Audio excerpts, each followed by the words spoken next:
Càritas de Sant Fruitós de Bages va recollir més de 20 palets de menjar en la 8a edició del Gran Recapte.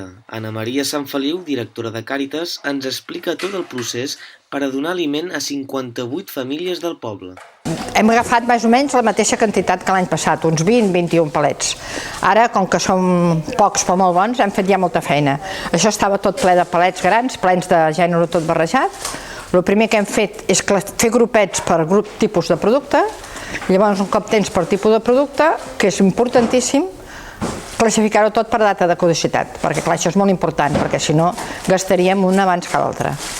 Voluntaris, estem parlant ben bé dels aliments, perquè després tenim el rober, que és un altre tema, però dels aliments potser som 5-6 voluntaris. I de famílies, són 58 famílies en aquests moments aquí al poble. Hi ha famílies d'una persona i n'hi ha famílies que són 6.